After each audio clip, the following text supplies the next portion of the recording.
раками уйцеп. Дар комментария. ассалому алайкум ва раҳматуллоҳи ва баракатуҳ. бародарони қанду наботум зиндаву сарбаланд бошед. хуб, аҳсан ба мардуми вилояти хатлон, ба мардуми шаҳри бохтар, ба мардуми шаҳри қурғонтепа. хуб, ба ман як видео рӯй кардам. ҳозир ин видеора мисол ба сами шумо мерасонам. хуб, агар хато накунам, хуб, деҳаи Заргар, деҳаи Файзобод, деҳаи Киров, хай ҳами деҳаҳо хуб сарҷам шидиянд. як яке роҳи хоктудае ки соли деҳаҳоро пайваст мекунанд. оли видеоша ба сами шумо мерасонем.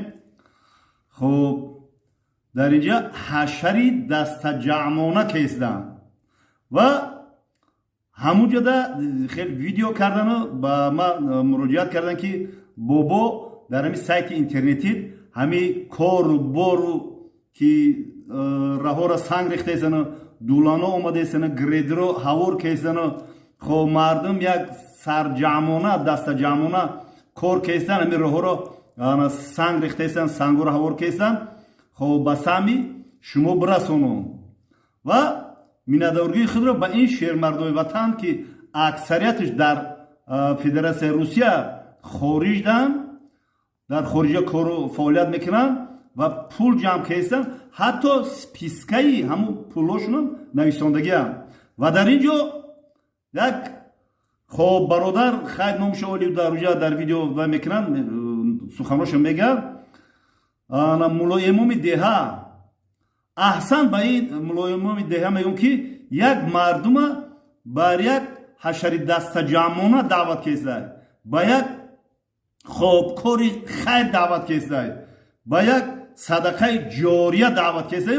мардум дастаҷаъмона ира мисол гирди ин мулоимоми деҳада ҷамъ шида истанд, гирди раиси маҳаллада ҷамъ шида истанд, гирди ҳамун одамҳое ки сайми худшонда бисёртар расонда иста гирдида ҷамъ шида истанд.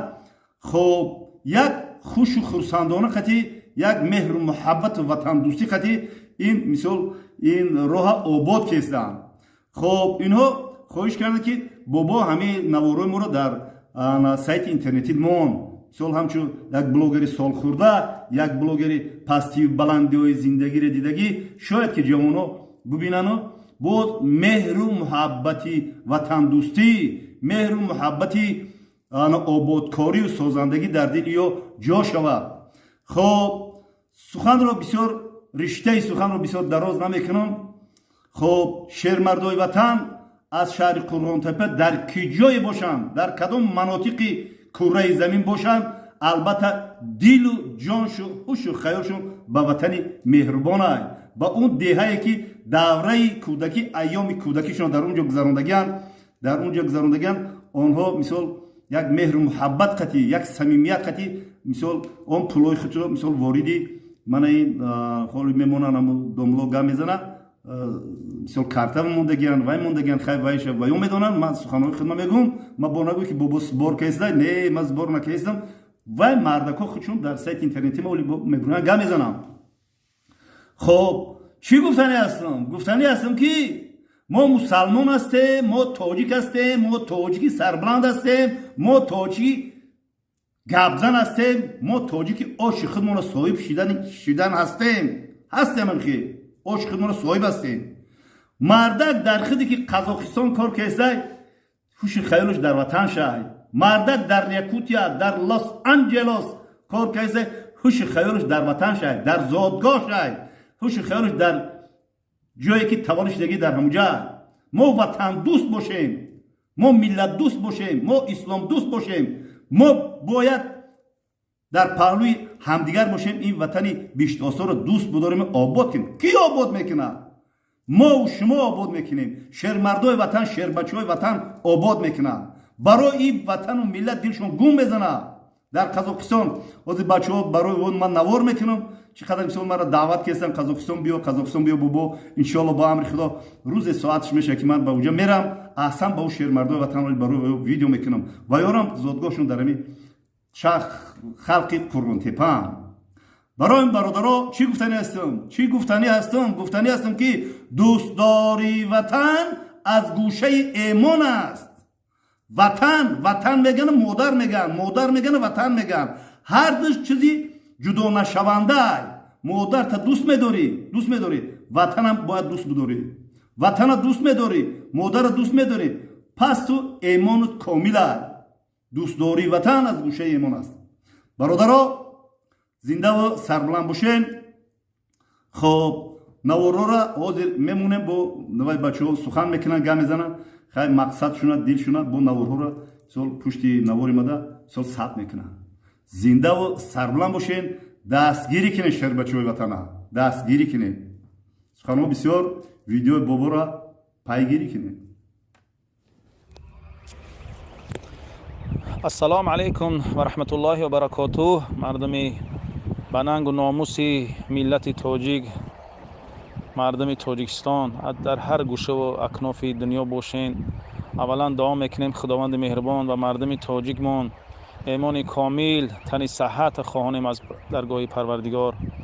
خداوند مهربان در هر کجایی که باشین صحت و سلامت خوشبخت خرسند پیش کاراتون که شارده بگردانه و ایماناتون کامل. برادران عزیز پدران بزرگوار امروز در این محله کلخاز دوران نوردینوف در همین گذرهای ما همین راه سازکنی رفته است. یک راهی که چندین سالها شد مردم از این راه آزار می‌یابند. این راه به همه معلوم است، هم به هفدهم پرسیز، هم به کمسمال، هم به فرونزه و برای حاصلات و بازرگر و به همه جا تا کروبسکی این راه برای که راه قبرستان و گورستان ما و شما همه من میدونیم. هم خودمان آزار می‌یابیم، هم ماشین هامون آزار می‌یابند، هم فرزندامون مقصد مکتب میروند آزار می‌یابند. در حقیقت جای گفتنی هست. به همین خاطر ما از بعضی برادرها شنیدیم که از همین هفدهم پرسیز ما از محله ما کنه از محلمون بیرون بعضی انسان‌های بدیان که گفتیان که این راه ما نیست، راه کمسمال است. برادر عزیز به خدا قسم اگر این برادر از شریعت با خبر میشید با زبان گفتن نه این سخن در فکرش نمی آورد. اگر انسانی که از شریعت با خبر باشه از امرهای خدا با خبر باشه وقتی که با زبانش هم که آمد باید او استغفرالله کنه توبه کنه. اما این برادر روزی از روزها میشه انشالله ما رو پرو میزنیم. این برادر ما انشالله رو پرو شیدیم گپ میزنیم شه یکی سخنهای مرا میشنوه انشالله. برادر عزیز صد افسوس که از شریعت با خبر نیستی. این راه کمسمال نیست برادر عزیز. این راه خدایه. زمین خدایه. این زمینی که ما و شما قدم میزنیم زمین صاحب داره الله. زمین صاحبش. این زمین راه کمسمال نیست. تا برای کمسمال خیر نمیکنی. روز قیامت میشود دعوا میکنی که پروردگار ما بنده تو بودم، من نماز خواندم، راه ساختم، مسجد ساختم. پروردگار میپرسه تو برای چی ساختی راه؟ میگوی برای کمسمال ساختم، برای رئیس جماعت، برای ملا محبت ساختم. پروردگار میگه تو بنده همون رئیس جماعت و همون ملا محبت و رئیس محله تو بنده همون کمسمالی، تو بنده من نیستی.